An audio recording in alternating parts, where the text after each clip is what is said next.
Первый период не по нашему сценарию пошел, на 3 удаления. В итоге по броскам проиграли, 5 бросков всего нанесли по стор соперника. Но хорошо, что забили, и уже наметился перелом. Во втором, третьем полностью переиграли соперника. В третьем периоде по броскам 11-2, в овертайме имели 2 стопроцентных гола, но, к несчастью, она залетела к нам. Парни сражались достойно, особенно второй и третий период и овертайм, поэтому поздравляю с этим очком. Хотелось, конечно, большего. Будем готовиться к автомобилисту. Спасибо. Вопросы? Вопросы есть? Спасибо. Коллеги, нет картинки у вас на зуме.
Your comment about the game.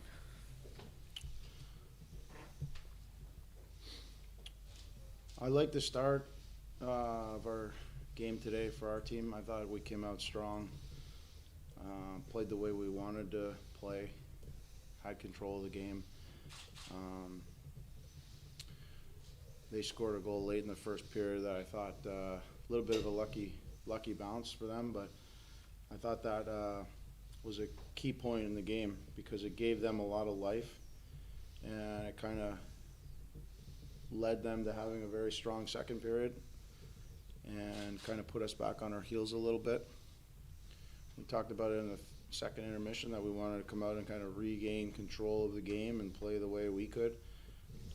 But they came out just as determined, and I thought pushed really hard. And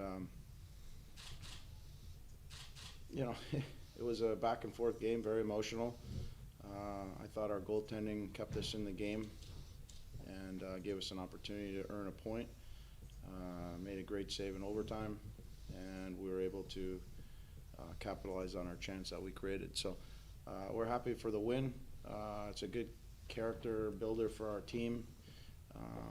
We look forward to next game, and we certainly understand that there's a lot of growing that our team needs to keep doing, and which is a positive thing. Нам понравилось начало сегодняшней встречи. Думаю, что команда вышла хорошо, подготовлена, хорошо начала матч. Выполняли то, что планировали, и контролировали игру, и забили 2 хороших гола, но в конце первого периода такой отскок, не самый приятный для нас, позволил сопернику вернуться в игру, они забросили свою шайбу. И после этой шайбы это был, наверное, один из самых важных моментов в игре, когда Нефтехимик смог вернуться во втором периоде. Они перехватили инициативу, хорошо контролировали. И мы во втором перерыве много говорили о том, что нужно сделать, чтобы вернуться в игру, чтобы обратно повести в счете. Но Нефтехимик вышел также очень заряженный, очень подготовленный. И была игра такими качелями. Но стоит отметить нашего вратаря, который нам позволил забрать 1 очко. Проявил себя отлично сегодня.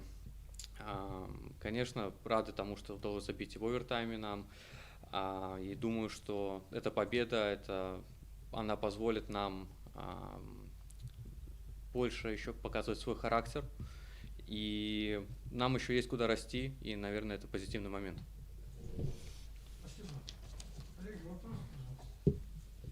Добрый вечер, Краих. Поздравляю с победой, Степан Кваранков, страница хоккея Беларуси.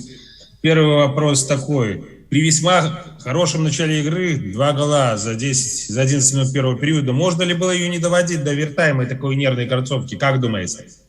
So, nice, good start to game, but like 2 goals in the first 10 minutes, but team still lost the lead, and there was no overtime. Do you think that the game could have ended in regulation time? Well, I think we would have, he just made comments that I made in my opening statement, but at the end of the day, for sure, we come to win in 60 minutes. I think if we would have been able to put together a game, complete game like we did in the first 15 minutes of the game, it's a different ball game. But we went a little soft there towards the end of the first period. They clawed their way back in with a power play goal, got life, and that really energized them. And for us, we as a group, we need to recognize when the other team's gaining momentum and gaining energy and gaining control of a game, and we have to be able to rise up and match it or squash it. And that's a learning area for our team. But hey, we needed 64 minutes today, and we'll take the win. And like I said, we know we have things we need to keep working on, and that's a good thing. Конечно, могли бы сегодня и в основное время выигрывать, если бы мы играли так же хорошо на протяжении всего матча, как мы играли первые 15 минут. И, как уже сказал, в конце первого периода Нефтехимику удалось забросить шайбу, которая, в принципе, дала им импульс. И для нас очень важно, чтобы команда могла правильно воспринимать моменты, когда соперник перехватывает инициативу в игре и давать отпор. И нам еще стоит этому учиться. Ну, сегодня нам удалось выиграть за 64 минуты, поэтому думаю, что результат хороший. И второй вопрос, Крейг. Вторую игру подряд команда не может забить в большинстве. Как собираетесь решать эту проблему в ближайшем матче с Нижним Новгородом? И насколько лично вам не хватает на тренерском мостике Михаила Юрьевича Гробовского, который уже давно отсутствует? Спасибо. What will you do with this? And the second question is, Michael Grabowski is still not on the bench. So how important he is on the bench, and so you are missing him a lot. Yeah. Well, the first part of the question was about the power play, and I thought we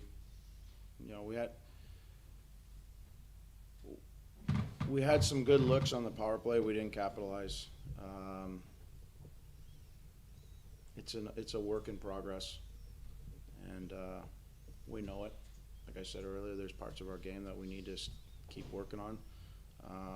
We're well aware of it, and we're on it. But like I said said many times before, it's a sensitive piece, and there's a right balance that we have to find on it with chemistry. We have all new players trying to learn each other quickly. There's not a lot of practice time because of the game schedule, so we're kind of learning on the fly. All these things that go into it, but I believe it's moving in the right direction. We are missing a couple key pieces. That's a fact.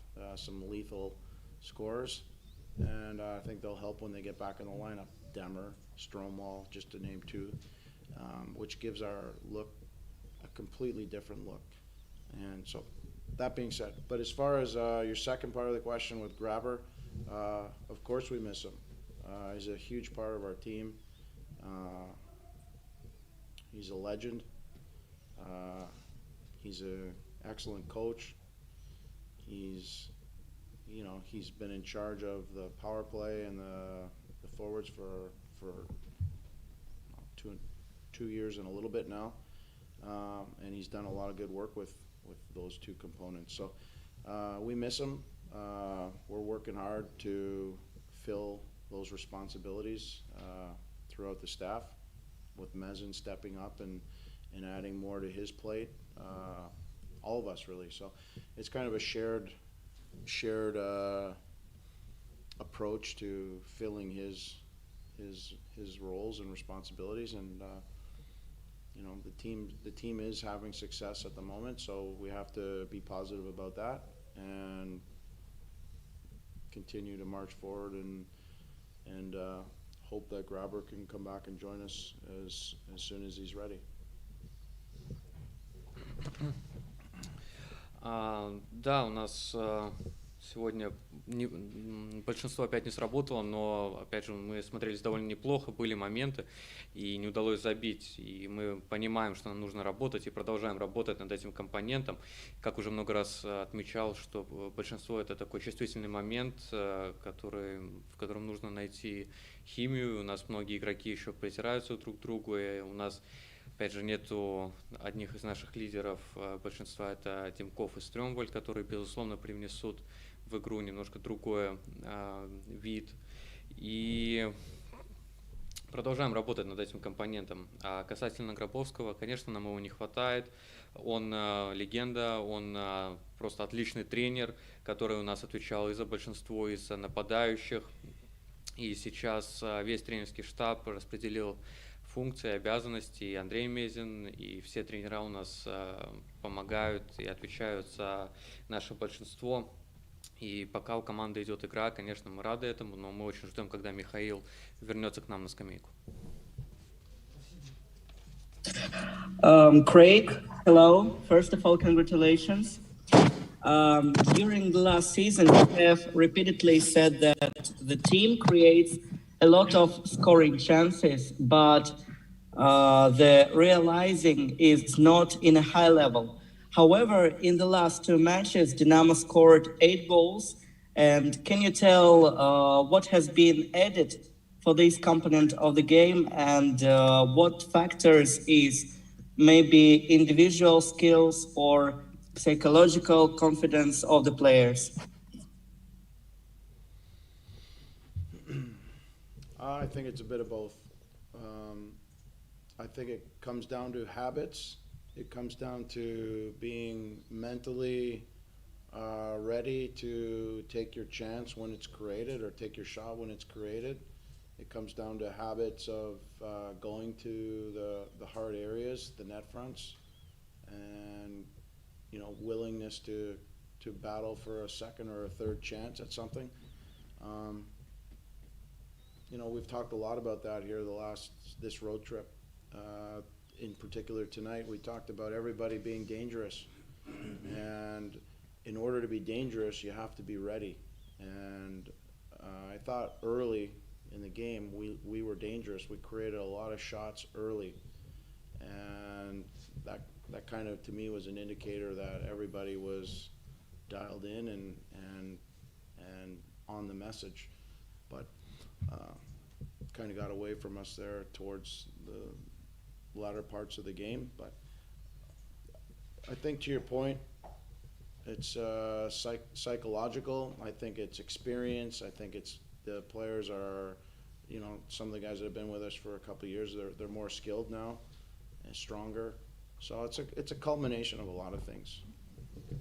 Я думаю, что здесь оба фактора очень важны. Во-первых, да, это отношение к, в принципе, моментам, к своим, и готовность забросить шайбу, когда появляется момент в игре, и, опять же, готовность пойти на ворота, когда это нужно. И мы много говорили с ребятами уже на протяжении этого выезда, что нужно быть очень опасными перед воротами, всегда идти в зону, куда будет отскакивать шайба. И сегодня нам это удавалось в начале игры, и 2 гола тому подтверждение, но в конце эта опасность ушла от нас, и, к сожалению, да, так получилось. И психологически, конечно, наши тоже ребята устойчивые, и многие из нас уже из них уже не первый год в команде, уже опытные парни, и оба компонента должны вместе работать, чтобы получалось забрасывать шайбу. Спасибо. Вопросы, если нету? Еще есть. Dinamo conceded the second goal after 8 minutes in non-stop playing. Can you say that the team was affected by fatigue? On the second goal? Yes. Yeah. Well, there was an extended shift for the line that was out there. We had a moment earlier where I thought we could have easily got the puck out and relieved the pressure. I think we made a poor decision. They kept the puck in, and within 20 seconds it was in the back of our net. So, but sometimes those things happen when you're fatigued and there's not enough oxygen getting to your brain. The right decisions aren't easy to come by sometimes. So that's something we're going to look at, but good observation by you.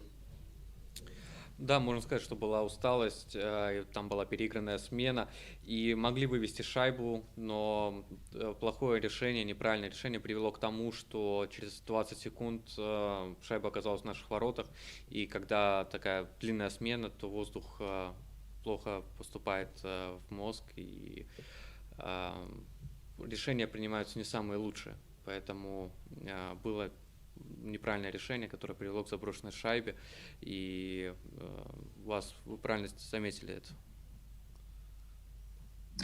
And last question, 3 Belarusians scored their goals today. How important is it for you as the coach of Dinámo Minsk and the coach of the Belarusian national team? Thank you and good luck. Thank you. Well, it's encouraging to see this. But like I said, we've talked about this before. I think with Usi's playing tremendous hockey, plays the game the right way, honest, hard, plays to the system, taking his opportunities when they're there, goes to the hard areas, and he's playing with a lot of confidence now. So it's really nice to see that for him. Ali, again, we've always believed that there's a high ceiling for him, and he's starting to show everybody that. So happy for him. Schinker, we said on the bench, everybody's dangerous, even Schinker, and then he goes out and scores. So he proved us right. But no, it's nice to see. It's in this league, you have to get efforts and contributions from everybody, and the Belarusian players on our team, like I said the other day, they're all improving. They're a big part of the team, and we need them to be a big part of the team if we're going to have success. So for Diнамо, I'm happy, and for the national team, I'm happy. Да, это интересно наблюдать за нашими молодыми белорусскими игроками, потому что они действительно показывают очень хороший, интересный хоккей. Усов играет отлично, очень уверенно, он идет в те зоны, где будет шайба, он много бросает, добивает, отлично проводит последние матчи.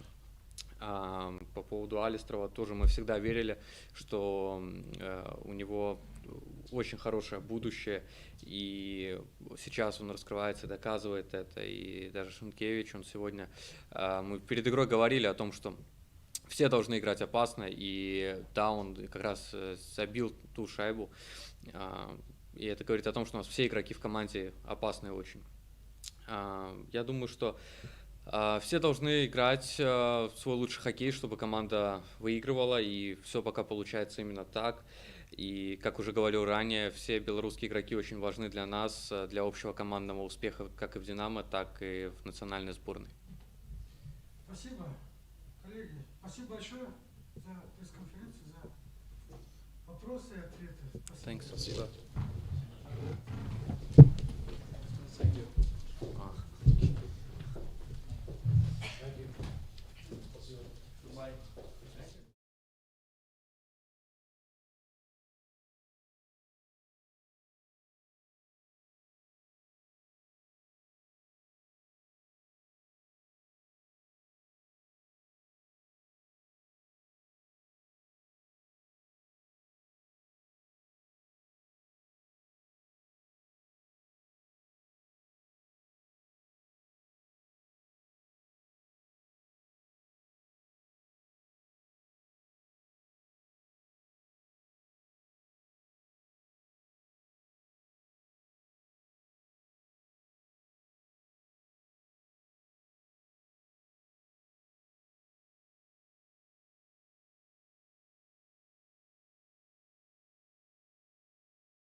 You gotta ask me English.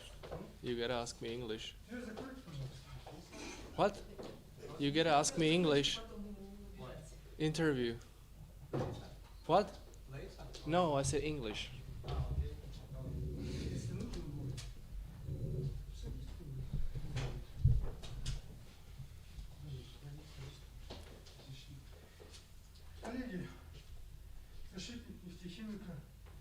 Рональд Кнот. Рональд сначала по игре несколько слов, потом вопрос зададим. I hope it's okay for you that if I'm gonna speak English. Like, I think we played a really good game. Unfortunately, we got scored on twice in the first period. It was not a good performance for us at the beginning, but since the second period started, we started playing very well, and we made the game even. We scored some goals. Same in the third period. Like, it was about one goal. If we would score that one goal, we would probably win this game. Unfortunately, we didn't. So it was tie, and we lost in overtime. But we gotta keep going, and I hope if we will perform the same way we performed today, we're gonna be successful in the next games. Надеюсь, вы меня извините, то, что я все-таки на английском пока что отвечу. Достаточно у нас хорошая игра сегодня была, да? К сожалению, дали команде противника забить первый гол, потом второй гол. Сами знаете, отыгрываться не так просто. Благо, во втором периоде уже собрались, набрали обороты, сравняли счет. И знаете, мне кажется, даже если мы забили, как раз таки использовали один из моментов, да, забили еще один гол, возможно, мы бы выиграли эту игру. Но, к сожалению, не забили. Да, несмотря на то, что мы в овертайме проиграли, мне кажется, что игра была довольно хорошая. Если мы продолжим в том же духе, то у нас все будет хорошо. Спасибо. Вопрос, пожалуйста. Рональд, почему Нефтехимик сегодня так плохо вошел в игру? Плохое начало. Well, if I would know that, I would change it. I don't know, it looked like we've been scared at the beginning, but we just get scored on from the, like, let's say, normal situation. It wasn't something like we get them a big chances. Unfortunately, we've been losing 2-0, and it was bad for us that we had to put so much effort to tie the game. But as I say, if we would play the same way we played the second and third period, if we would play the same way the whole game, we would probably get 2 points. As I said, at least we tied that game. We got 1 point, but we gotta make the beginning of the game better in the next game. Знаете, если бы я, конечно, знал, что это было, я бы, конечно, постарался это изменить, чтобы этого не было. И, может быть, вначале мы, так, можно сказать, немного растерялись, да, потому что был 2-0. Тем не менее, команда старалась, играла до конца, старались сравнять счет, что, конечно, получилось. Скорее всего, нужно было просто играть так же, как и во втором, в третьем периоде, только уже все 60 минут. Вот, так будем стараться работать. Спасибо. Еще есть вопросы? Да, здесь есть вопрос. Сейчас. Пожалуйста.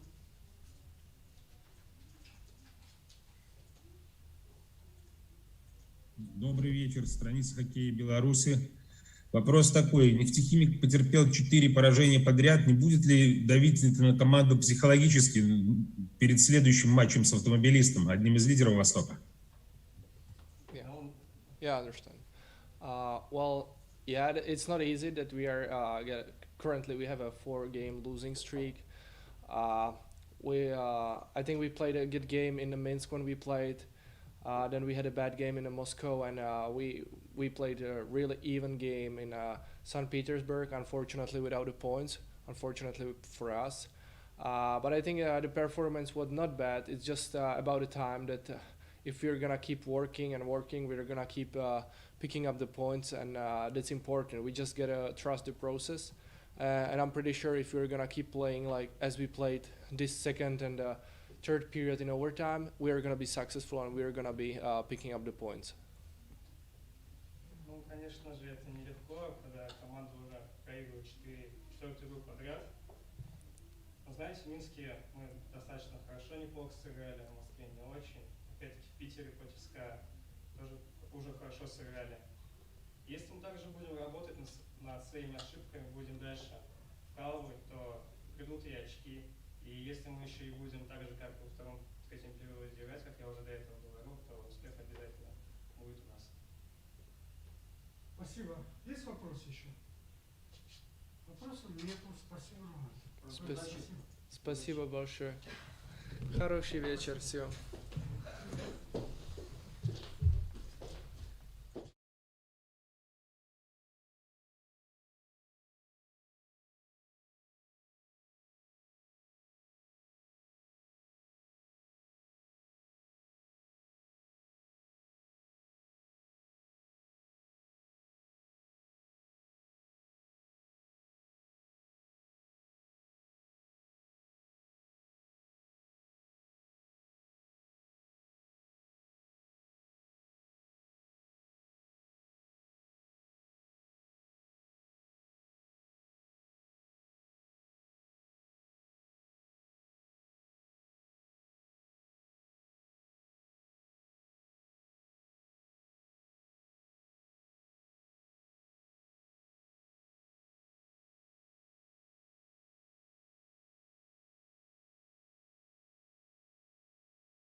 Ну, начало в нашем исполнении было хорошее.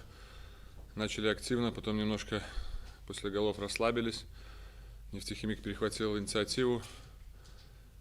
Забили нам удачные голы, поэтому после второго периода такой матч был очень сложный для нас. В принципе, все. Пожалуйста, коллеги, ваши вопросы из Зума.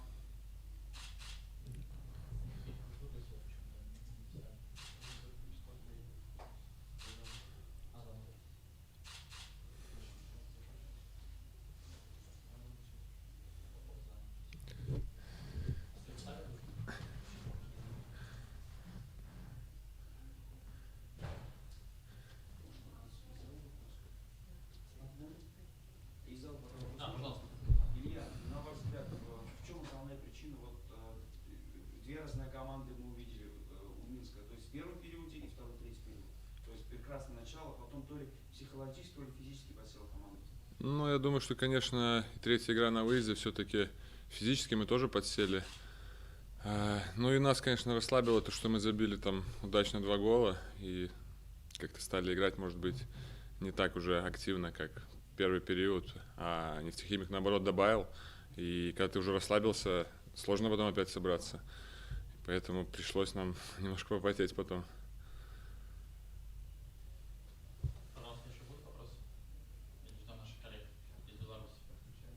Вот, получается, пару минут.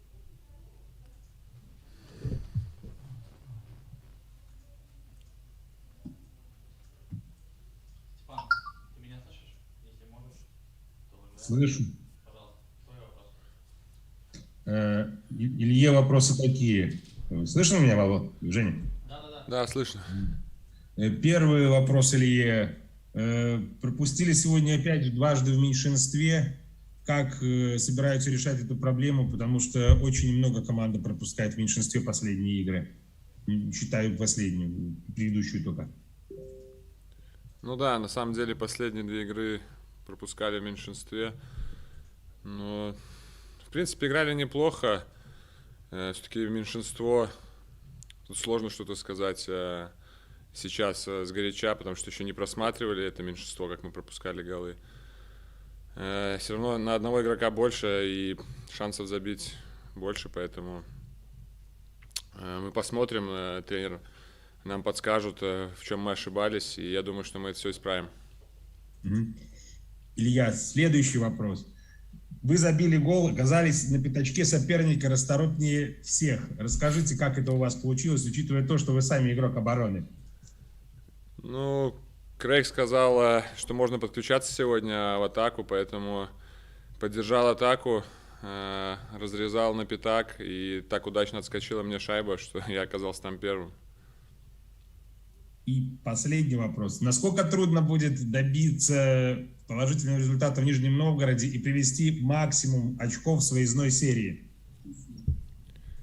Ну, конечно, для нас будет 4-я игра на выезде. Мы, наверное, немножко подустали от переездов. Но будем настраиваться на хорошую игру. Нижний Новгород хорошая команда. Поэтому, я думаю, если мы соберемся, все будет в порядке. Спасибо, Илья. Спасибо. Вот к нам присоединился Артур. Пожалуйста, ваш вопрос. Артур, вы меня слышите? Да, слышу. Меня слышно? Да. Спасибо. Илья, в первую очередь, с победой поздравляю. Эта Спасибо. шайба у вас стала 15-й в КХЛ. В прошлом матче с Агварсом вы набрали 45-е очко, но уже сейчас 46. Насколько для вас, как защитника, важно вот такие вот юбилейные цифры набирать в КХЛ? Да, на самом деле не слежу.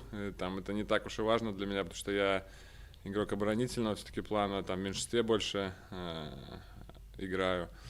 Поэтому не слежу, но очки набирать всегда приятно. У вас следующая игра будет 399-я, в Минске против Куньлуни 400-я. Будет ли для вас дополнительной мотивацией точно так же здорово играть на пятаке, как это было сегодняшним голом? Ну, на каждую игру на самом деле настраиваемся. Ну, настраиваюсь я лично одинаково. Играем на победу. Ну, 400-я игра, конечно, будет немножко мотивировать, наверное, больше, потому что все-таки юбилейная 400-я игра, да. Все, спасибо. Спасибо. Вопросов больше нет. Спасибо всем большое за терпение, за ожидание. Спасибо белорусским коллегам. И до скорых встреч на новом матче. Счастливо. Спасибо. Спасибо.